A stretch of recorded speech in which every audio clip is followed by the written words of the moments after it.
Welcome to Caring Community with your hosts Jay and Diane West. In this community, creative initiatives are welcome. A culture of transformation is normal, and miracles are expected. Welcome to Caring Community. Hi, I'm Jay, and this is Caring Community. If you watched my shows in the past, you would have had or seen our co-host, which was my wife, Diane. Unfortunately, she passed away on January 3rd of 2021 and will no longer be with me. I'm seeking a co-host now.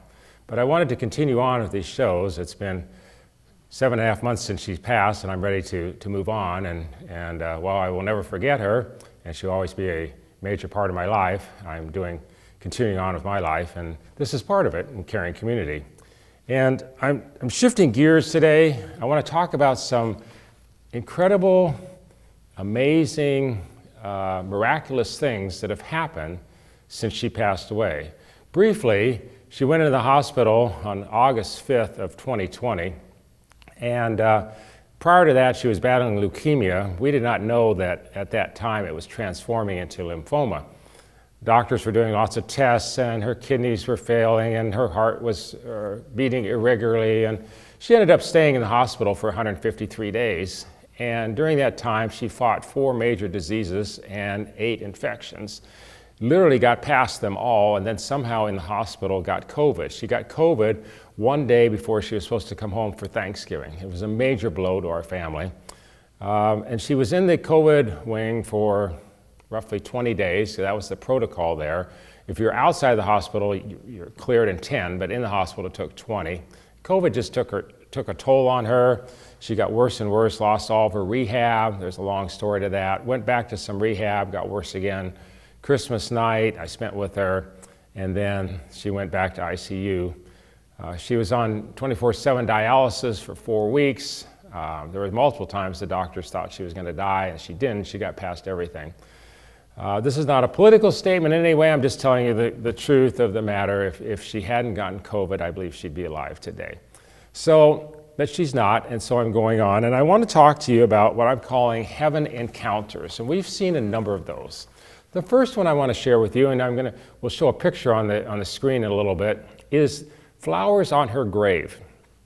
A friend of mine who's a pastor in the city gave us a big spray of flowers to put on her grave, which we did when we buried her on January 9th. And you may, if you were in Omaha, and if you're watching this later or whatever, but if you were in Omaha, last winter was one of the harshest winters we've had in years and years. We had multiple snowstorms that would then melt and new ones would come in. We had 2 blizzards. We had 3 days where the temperatures were minus 26 below zero. And yet for 60 days, 3 yellow flowers kept blooming on her grave. And we've got pictures of those flowers at various intervals, at 10 days, at 15 days, at 25 days, at 35 days, and so on. And we would be able to go, and it would snow, and then it would melt, and it would snow, and it would melt. And amazing, these 3 yellow flowers kept right on blooming. Yellow was her favorite color, and we believe that 3 was for her and myself and our son, a family of 3, but it could be also for the Trinity, the Father, Son, and the Holy Spirit. Whatever the reason is, those flowers kept blooming out in the cold elements for 60 days, and it was incredible. The flowers from the funeral that were in a controlled environment in my house with water, they were gone in 10 days, totally gone. And yet these 3 yellow flowers kept blooming and blooming with no water, severe temperatures, lots and lots of snow piled on them, and you'll see a picture in just a little bit about that. And to me, that was just the first of many miracles that we began to see. There's no explanation outside of God. That shouldn't happen, especially in the winter. It wouldn't happen even in warm temperatures. Flowers are not going to survive without water for 60 days. And so it's just an amazing thing. The second one I want to talk to you about is I was in worship in my den. Now, worship for me at home means I'm watching a YouTube video. In this case, it was something called Jesus Image. Jesus Image is out of Florida, and they worship for 60 to 90 minutes before a message is ever given. The worship center is filled with young people, and they sing lots and lots of older songs and hymns, and it's just a wonderful environment. And I was worshiping one night. I was laying on my couch as if I was laying here, and our flat screen TV is over here to the right, and I was watching it, and periodically I would raise my hands like this during worship.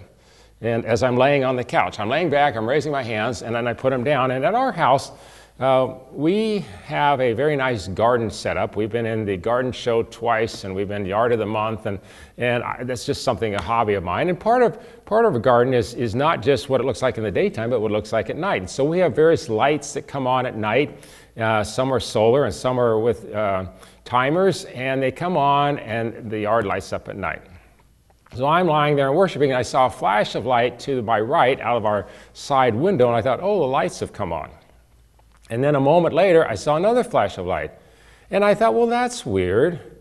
I don't have two timers.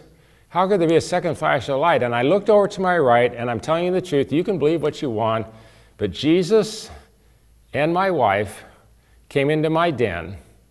And Diane came over on the right side of me here, and Jesus came over on the left side. Now I'm laying on the couch, and the couch is next to a wall, and there's this wall going straight up, and I'm thinking, how is Jesus standing here next to me on the left side? It makes no sense in my cognitive mind, and I'm thinking about this, and I'm going, oh wait, he's in a spirit form.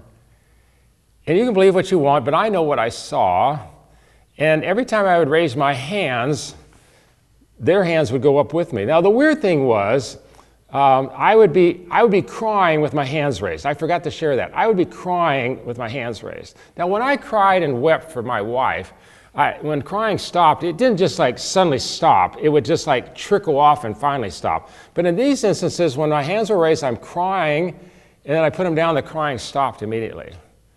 And Jesus was here, and my wife was here, and I saw her in a very pretty dress that I like, and for 30 minutes this went on, and finally it ended. There was never any communication. There was nothing ever said. And when it was all said and when it was all over, they just went out and faded, and they were gone.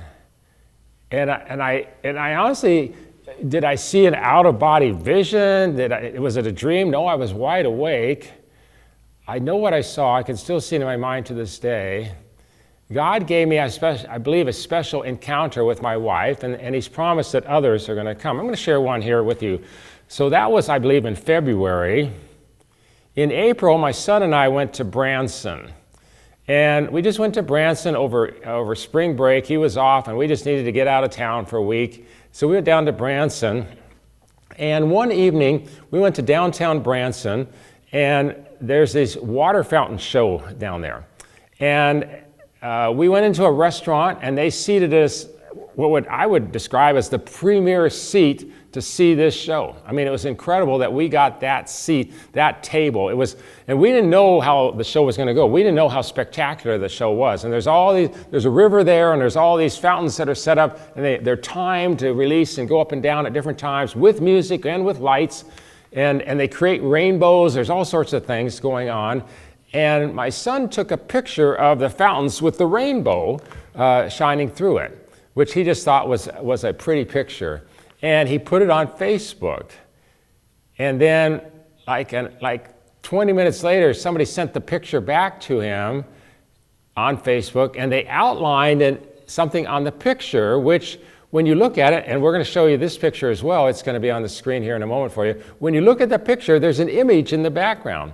Now, depending on how you look at the image could be Jesus, because if you look at it, it kind of looks like there's a beard, and then there's the body and so on. But then if you look at it another way, and you don't know my wife, but the picture looks also like my wife, like her head is slightly turned with her long hair, and then a white shirt and dark pants, and it just looks like her as well. How this image appear on this picture, we don't know. Somebody else on Facebook saw it, drew the circle around it so we could see it. And then we've showed it to so many people, and when they look at it, they're amazed. They go, there's definitely something there. And there wasn't anything there when we took the picture beforehand. Before the fountains were even going off, there was nothing there. We were staring at this river, eating our dinner, and seeing this kind of hillside in the background, and with trees and other things. And then When the fountain started, again, my son took the picture, and there was this image. These are what I would describe as heaven encounters. I don't have an explanation for them. We didn't make them up. I'm not smart enough to Photoshop. I don't even know how to do that. I don't even know what it means, honestly. Okay, and so, and again, it was my son's picture, and it was on Facebook, and we'll show you these. It's just really quite extraordinary. Another evening I was in worship there, Jesus Image, or there's another group I like called Maverick City, and there's a third group I like called Upper Room. They're out of Dallas, and I don't remember which one I was involved in. I've been spending upward of 2 to 4 hours in prayer and worship a day. Some days as much as 10. You might think that's extreme, but after my wife died of 41 and a half years and a wonderful marriage we had, just a beautiful, marvelous marriage made in heaven type of thing, I was lost, and I was crying, and I was in grief and sadness, and going to prayer and worship was where I found peace, was where I found solitude, was where I found relief, if you will, relief from the grief. And so that's what I would do. And I would spend hours there because that's what I needed. And one evening, I noticed as I'm in worship, a very sweet fragrance came through our house. And at first, I was like, I wonder what this is.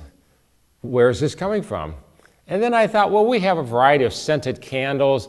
Maybe my son lit one of those candles. So I went to check, and where there normally would be in another room, and they weren't lit. So I went upstairs and asked him, did you happen to light a scented candle? And he said, no, I didn't. I said, well, there's this wonderful fragrance that has filled the house. And he came down, and he could smell it too. And where did that come from? How did that appear? Again, I have no proof to you. You can believe me if you don't or not, but I'm an honest guy. I'm an authentic guy. I'm very transparent. The people that know me in this city, I've been here for 21 years, say I'm one of the most transparent people they've ever met. I wouldn't lie to you. I wouldn't make something up to build a story or do something. These are occurrences that I was experiencing. And that fragrance was there for like 45 minutes before it dissipated. And then as quickly as it came, and it was gone. And I have to believe it was the fragrance of heaven. In heaven there's no death, which means there's no stench. There's no, death has a stench to it. You drive by a dead animal on the road and, or whatever, after a while it's pretty bad. And the Bible talks about there's no sting with death and everything else. And here's Jesus coming into our room filled with heaven encounters, if you will, the fragrance of heaven. I've got to believe, I've been reading lots of books about near-death experiences, and I found out I have 2 friends that had near-death experiences, and one of them had died on an operating table for 13 minutes. They nicked his aorta in a operation, and he bled out on the table, but they didn't realize what was happening because he was lying on the table, and so the blood sank beneath him, and they couldn't figure out what was happening, why his blood pressure went to 0, but he was dead and gone for 13 minutes before they revived him. And he talked about his experience in heaven, and part of it was the fragrance, and part of it was light, and part of it was just the experience of God and an overwhelming sense of love. And all these things blended together, I'm trying to figure them out. I don't have a shelf for them. I don't have a theology for them yet. I know some things are in the Bible, and I have my Bible right here with me today. If I feel like I want to share a verse with you, God says with God all things are possible. And so these are some sounds like impossible things, and yet he says all things are possible. My son is the worship leader at our church, and I don't go to worship practice, and they were having worship one night, worship practice. The whole team was there, and suddenly all of them heard harmonies that they weren't singing. And they heard voices singing, angelic voices singing along with them in the room. And that's happened on more than one occasion. And for a group of people, all who are educated, all who have a life like you and me, all of them who have good paying jobs. They're not flaky, kind of weird, strange people. They're not people on drugs or hallucinating or high. These are people who live a pretty normal life, like me, having an encounter of some kind. Some are visual, some are aromas and fragrances you smell, some are things you see, some are things you hear. God's using the 5 senses. He brought Diane in. We saw the flowers on the grave blooming for 60 days, and you go, how is this possible? It must be a heaven encounter. The kingdom of God is breaking into earth in various ways. And I've been meeting more and more people. I talked to a man in the area just yesterday who's been having similar types of encounters. And in the natural, it doesn't make sense to him, and he can't fully explain them. He can't even fully understand them. I can't either. Why would God want to do this? But then why wouldn't he? Why wouldn't he want to come and share his love and his kindness and his mercy with us and extend part of himself to us as he's trying to get to know us better and allow us to get to know him better? And so my son experienced all that, and they saw and they heard these voices singing, and they paused in their singing, and they stopped singing, and they could still hear them after they had stopped singing. And he later told me, he said, they were just in awe and silence for 30 minutes. I'm pausing for effect there. That's just 5 seconds of silence. They paused for 30 minutes. Total silence in the room. Praying, worshiping, imagining, if you will, wondering, probably asking questions too, just like you would, just like I would. What's God doing? Why is he doing this? What's his plan? What's his strategy? I believe it's to make himself known. You see the world events happening, and you see the things, and I realize you may watch this months from now, but you see the events happening in Afghanistan right now. And you see the events happening in other places in the world, and you know something's up. You know that with COVID and the Delta variant and all the things that are going on, that things are rapidly changing. Something's coming to a head, if you will. Something's coming to a conclusion. We don't know what it is. It's still out there a little ways, but it's much closer than it was 2 years ago. Things are changing. And people are running to God. People are going to him and saying, I want to be tight with you. I want to be ready. Whatever you're bringing, whatever you're allowing to happen, I'm in anticipation of it. I want to be there with you and see this happening. A good friend of mine, whom I won't mention his name, many of you would know him as actually a political leader, but a godly man as well, a nationally known political leader, brought me a word. He calls me every week since my wife died. He's a close personal friend. And he got this word one day from somebody else that ministered to him, but he thought of me when he got it. The word was acceleration, acceleration, acceleration. And it was like a threefold strand, a cord put together of tying together and saying, acceleration, things are going to be moving much faster. Things are going to be happening much quicker than they have in the past. And that seems evident to everybody. There's just, every day there's something new happening, and it's been that way.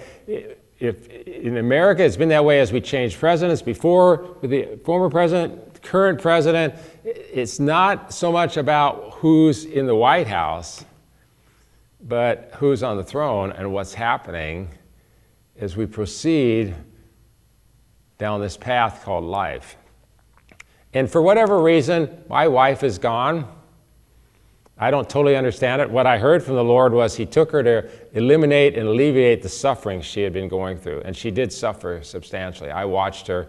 If you try to be on dialysis 24/7, that means you're in ICU with your own private nurse. Just being in ICU a day without a nurse, without medication, everything else is roughly $15,000 a day. Our medical bills were roughly $1.5 million a month for 5 months. Thank God for insurance. But I'm just telling you, dialysis, and then chemotherapy. She had a disease called C. diff. She had heart rates that bounced all over the place, and just all sorts of things going on. Only one kidney was failing. So many issues, so many things going on. Like a trooper, she pressed through. Often when the doctors would come in the morning to check on her, to do their rounds, she would flip it and ask questions for them and ask how she could pray for them. And many of our doctors were believers, and she would end up praying for them, and they wouldn't discover something had gone on with her until I contacted them later on in the day. And when they came to the funeral, many of the doctors came, the nurses came. This was back during heavy COVID times. We had roughly 200 people at the funeral, and it's been online. Over 4,000 people have viewed this funeral online. Testimony after testimony from doctors, from nurses. We had a 60-minute graveside service. Normally a graveside service is 5 minutes, 10 minutes, 60 minutes of people testifying. 75 people came out in the cold and the snow. It was amazing. Why am I sharing this? She knew Jesus. She had a relationship with God. In the midst of her suffering, in the midst of her pain, in the midst of all the things she was going through, this very quiet, meek, calm, humble wife of mine who was a kindergarten teacher, if you can imagine, shared her faith on a regular basis in the hospital. We heard that people who were following us, I put a report on Facebook every day, and people started testifying and sharing to us that the suffering that she was enduring was drawing other people to the Lord. And see, God uses it all, whether it's a supernatural thing of the flowers blooming and or a visual picture of her in the background behind some fountains, or any of the other things I talked about, the sweet aroma, the sound, the singing. And I've seen angels, and I've seen Jesus before, and I've seen demons, and we're going to talk about that on another show, and some supernatural healings. But God uses it all. Somehow he weaves it all together and brings it to a place. He doesn't make you choose because he gives us free will, but simultaneously he's sovereign, and he brings things to us to enable us to make a choice. Do I want to go after God, or do I not? Do I want to believe him that all things are possible, or should I not? Do I want a chance going on in life without him? Or do I want to grab hold of him? The Bible says, draw near to God, and he'll draw near to you. It's that simple. I saw that with my wife. I try to walk that way and model it myself. My son does the same. We're blessed to see these, what I call heaven encounters. And God gave me a mandate when I was in Branson. He said, I want you to take these heaven encounters and others that I'm going to share in the next show, and I want you to take them to the nation and ultimately to the world. And I'm going to be real honest, to announce the second coming of Christ, which I believe the Lord said, I have a 20-year assignment. Now, I don't know what that means in terms of the second coming of Christ. I'm not setting a date, because the Bible says nobody knows when that is. And you might say, well, I don't believe in the Bible. Well, that's okay. I do. And I've seen it work time and time again for me, over and over and over. This is caring community. If you're watching this, I care for you. That's why I do these shows. I don't do them. This is a little cable network here in Omaha that I get to also put on YouTube. It doesn't have a wide audience, but it has a good audience. Why do I say it has a good audience? Because you're watching right now. You're watching. You're part of the good audience that's watching today. You've chosen to tune in. You've chosen to listen. You've chosen to watch. And as you do, I'm sure in your mind you're like mulling things over like I would if I was watching and saying, I wonder if he's real. I wonder if he's authentic. He sounds honest.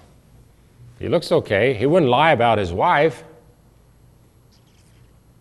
I hope he's telling the truth. I'd like to connect with God. And you can. You just ask him.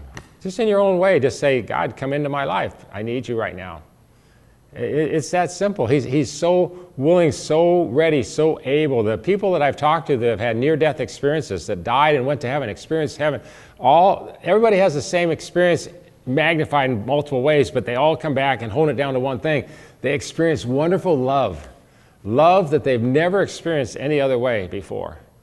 Love that they never personally encountered on earth. They heard about it. they love each other, they love their spouses, they love their kids, their grandkids, maybe they love their job, they love sports. It's not the same as having God love you. An incredible, amazing God who would cause 3 yellow flowers to bloom in one of the harshest winters in Omaha, with snow upon snow upon snow, blizzards. Schools were canceled because of cold days. The kids couldn't stand out for the buses because it was so cold. They couldn't stand out. They'd get frostbite in 5 minutes. How did those 3 yellow flowers keep blooming for 60 days? I believe they'd still be blooming now, except the cemetery comes by every 2 months. They clear off all the flowers. My point is, God takes care of the flowers. He'll also take care of you. So this is my first show back with Caring Community since my wife passed. I'm looking for a co-host locally in the area. Somebody can keep this going with me. I think she would want that. I know I want it. I believe God does too. God's working in your life. God's working in my life. I pray that you encounter him and you find him. And I pray that you'll watch the next show that's coming up, because we're going to talk about some supernatural healings, some prophetic words, and how God's doing more incredible things than I just talked about now. So thanks a lot for tuning in. God bless you, and we'll see you next time. Goodbye.